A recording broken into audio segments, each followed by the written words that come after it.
Era el año 2020, poco tiempo antes de dar inicio a la pandemia del COVID-19. Exactamente el día 10 de enero, en el Colegio de Cervantes en Torreón, Coahuila, México, un joven de 11 años pide permiso para ir al baño, no sin antes mencionar a algunos de sus compañeros la frase "hoy es el día". Después de 15 minutos, la profesora nota que el chico aún no ha regresado. Decide salir a buscarlo. Pero este chico ya se encontraba con una vestimenta diferente y ahora portando armas de fuego da inicio a uno de los eventos más escalofriantes de ese año.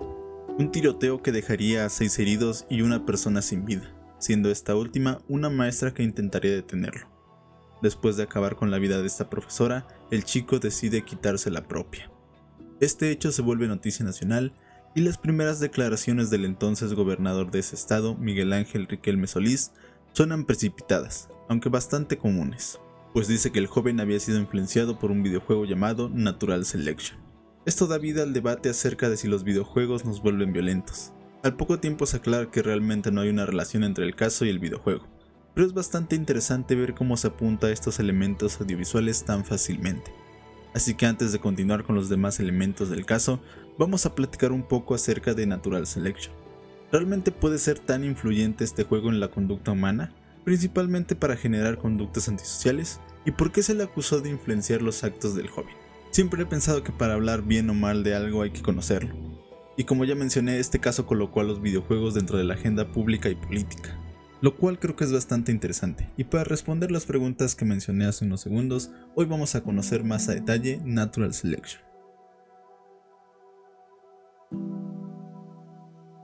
Comencemos por ver cuál fue la relación entre los hechos y el juego. El joven que realizó el atentado portaba una camisa con las palabras Natural Selection, el título del videojuego. Y en las primeras indagaciones se dio a conocer que el joven pasaba gran parte de su tiempo jugando a esto. Aunque no hay mucha información que nos diga qué tantas horas al día es las que pasaba este chico jugando, o si existían otros títulos similares o otros juegos diferentes con los que él se entretuviera. Pero como mencioné al final del caso, esto se terminó desvinculando por otros elementos que ya mencionaré más adelante. Ahora bien, ¿qué es Natural Selection? En primera instancia podríamos pensar que es un videojuego, ¿no? Pues la respuesta es sí y no.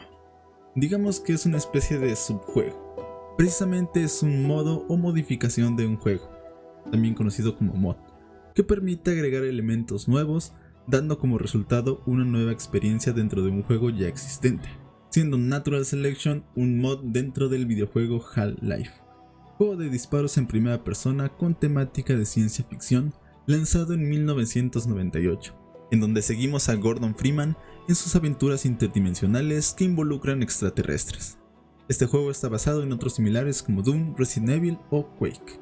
El mod de Natural Selection aparece en el año 2002 y coloca dos equipos de entre 6 y 8 personas en cada uno. Por un lado, los Frontiersmen, o marinos, y en otro, los Caras, o los alienígenas. El objetivo del juego es eliminar los respawns o zonas de aparición del equipo enemigo. Los marines deben acabar con las colmenas y así el equipo enemigo dejará de aparecer en el mapa, y habrán ganado los humanos. Por su parte, los Kara deberán acabar con los portales de infantería, así no podrán reaparecer los humanos y habrá ganado la raza alienígena. Hasta aquí podemos ver por qué el juego se llama Natural Selection. Una raza debe sobreponerse a la otra para sobrevivir, dando una selección natural en donde el más fuerte es el que sobrevive.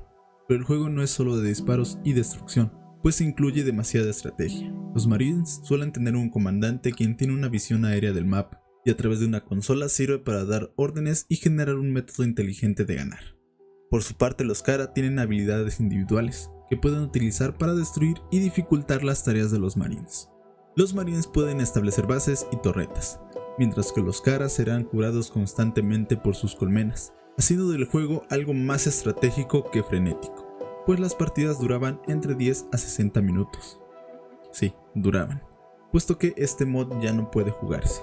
Y esto es algo interesante, pues digamos que es como el plot twist del videojuego.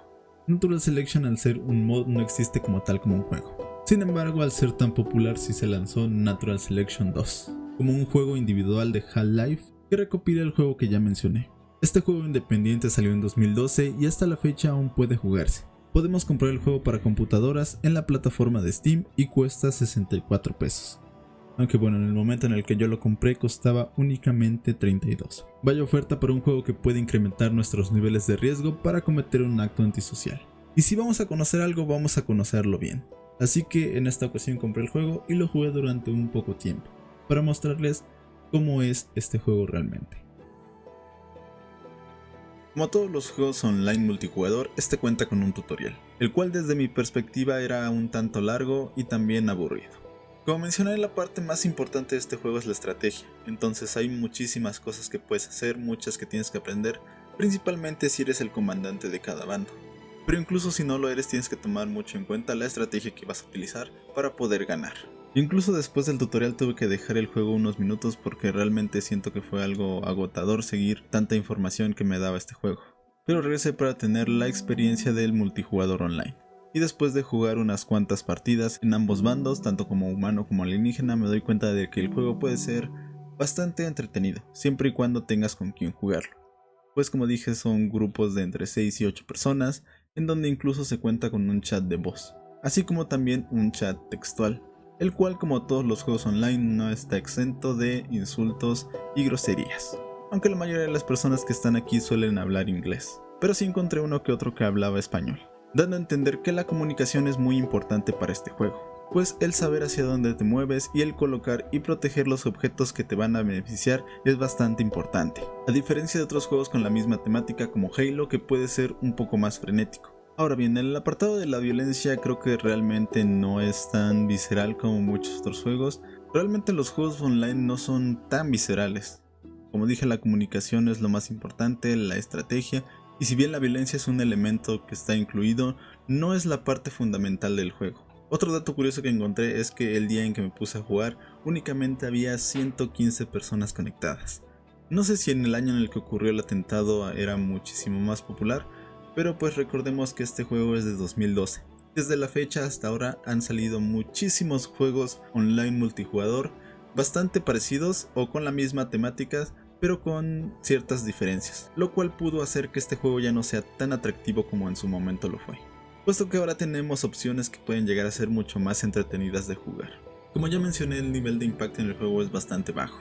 Destaca principalmente por la estrategia, que creo que a diferencia de muchos otros juegos actuales es un poco más compleja, y sí, las partidas pueden llegar a durar mucho tiempo, por la misma situación de cómo atacas y cómo defiendes tu base. Sin embargo, como mencioné al inicio del video, el poner en plática los videojuegos llegó incluso a hablarse a nivel nacional de que estos iban a ser clasificados de la misma forma en la que se hace con las películas.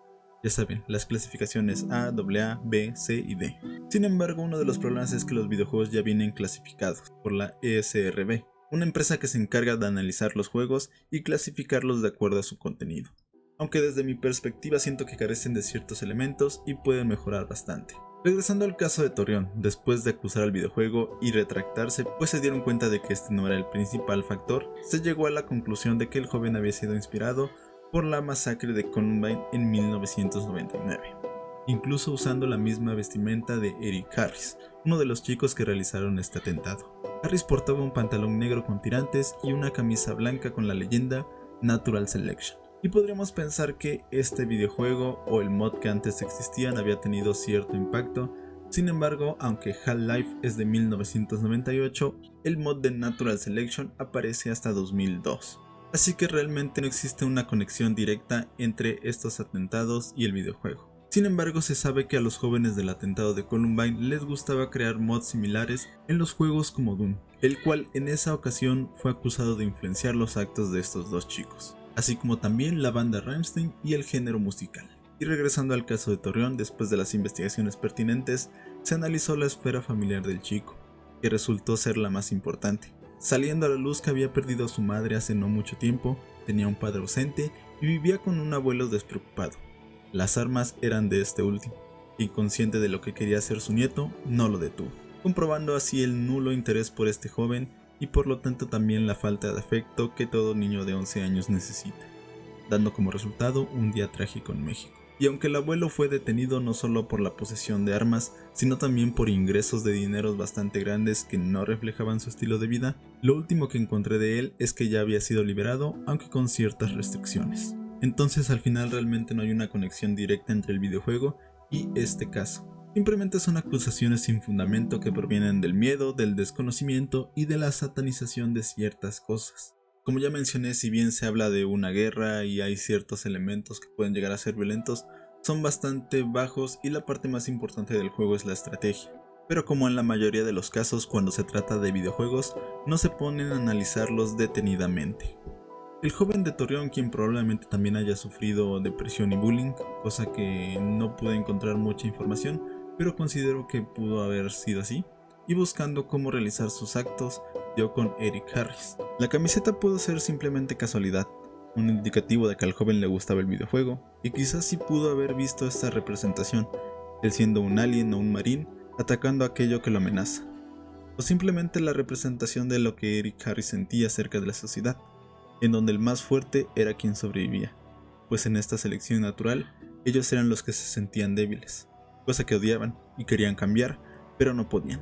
Esto se ve reflejado en los diarios. En el caso de Eric Harris, él sufría bullying junto a su amigo Dylan, quien también tenía depresión. Estos elementos desembocaron en estos actos, y lo que entrelaza a estas tres personas en diferentes épocas era la pasión por los videojuegos, que sirven como un escape momentáneo del mundo, pero cuando volvían a la realidad no se sentían tan fuertes como en el juego, junto a otros elementos como la pérdida de una madre, un padre ausente y un abuelo despreocupado pueden llevar a cometer los terribles actos que sucedieron en estos casos, pues al final la forma en la que lidias con las cosas, quienes te apoyan, tus círculos sociales, terminarán impactando en tu actuar. Así que realmente no, los juegos no nos vuelven violentos. En muchos de ellos puedes encontrar buenos amigos, relajarte, quitarte el estrés, olvidarte de todo por un momento. Pero recuerda que al salir de tu partida, el mundo real estará allá afuera esperándote. Y muchas veces no será bonito, así que hay que ser fuertes. Y si sufres de depresión o sientes que no puedes más, acércate a alguien con quien puedas hablar. Un familiar, un conocido, un amigo, incluso aquel con quien juegas videojuegos, aunque nunca lo hayas visto. Puede ser un buen oyente para tus problemas. Recuerda que estos no se irán apretando botones y que las misiones más importantes están en la vida real. Y aunque parezca difícil, todo va a mejorar.